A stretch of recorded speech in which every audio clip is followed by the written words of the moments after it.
You're very well known in your circles for using other people's money to fund deals. So you said your very first deal, the cat house. Yep.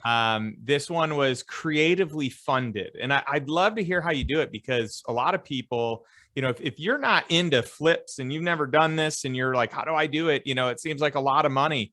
There are creative ways you can do it. There's seller finance that exists. You can get loans for all the rehab work that you would do in a home that then you would pay back once you flipped the home. So there are ways to do it where it's not a lot of out of pocket costs. But I'd love to hear how you structured your first one, and if there are any differences on some of the future ones that you learned, with some, hacks, some investment hacks. I'd love to hear them. Yeah, I mean, my mindset that I try and instill in everybody, especially the new investors, being that the biggest hurdle, right? I mean, this was my biggest mental and what felt like a physical hurdle was I'm living at home with my dad. I have $800 in my bank account. Like I got a $2,500 credit card limit and it's already maxed out. Like how that nobody's going to give me money. I've never even bought a house for myself, let alone, why would somebody give me money? And one of my very first mentors, she said, find the deal. And if it's really a deal, the money will follow. And I believed her. And that I adopted that mindset. And so when I said, find the deal, and if it's really a deal, the money will follow. I found the deal. I underwrote it. And again, I didn't know what I didn't know. I thought it was a great deal. I had a much greater deal in my hands than I even knew.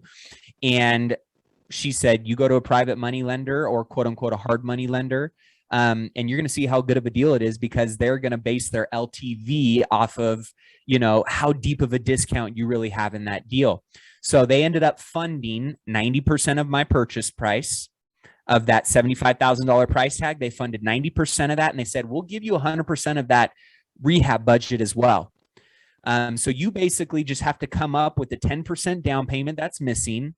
And ultimately what I did was there's really three circles of people that you can go and, try and find money from for that kind of second position. You have kind of your inner circle. We'll call that mom, dad, family, really, really close friends. You have your outer circle, which is, kind of your people that you associate with, might know in your networks, and then kind of your social circle, maybe people that you work with or in your industry online. I've raised a lot of money in, Facebook groups and at, mastermind events and things like that. So, I remember just pounding the phones and trying to connect with as many people as I could to get that last 10%. What I did was not only that 10%, I said, you know what, I'm going to be holding this property for maybe 3 to 6 months. So let me get 6 months of holding costs and mortgage payments wrapped up into that second as well. So that way it's no out-of-pocket money for me because I don't have money to pay the mortgage payment. I don't have money to even pay the utility bills. So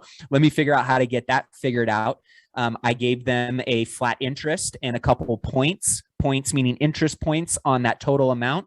And they basically funded the remaining funds needed to close on that property. And I was off and running. The bank, or the hard money lender funded the majority of the first.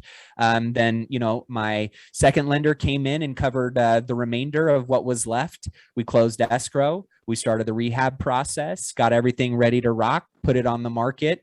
And obviously, that amount, that 75,000 plus that 30, that 105 out of the 210 that I sold it for got paid off, and the remainder came to me. There are many different ways, though, that you can do this, right? You can bring a capital partner in and split the profits 50-50.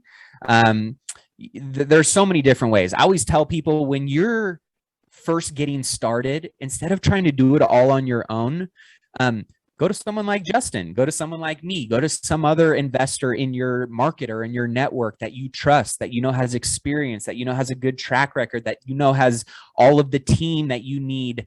So that way you get that learning curve really shortened up. you get it expedited, you know you're going to get quality results, you know you're going to get to tap into other resources and networks that have taken those individuals years, sometimes decades to build. And that kind of learning lesson, that kind of network, those kind of resources, that's priceless.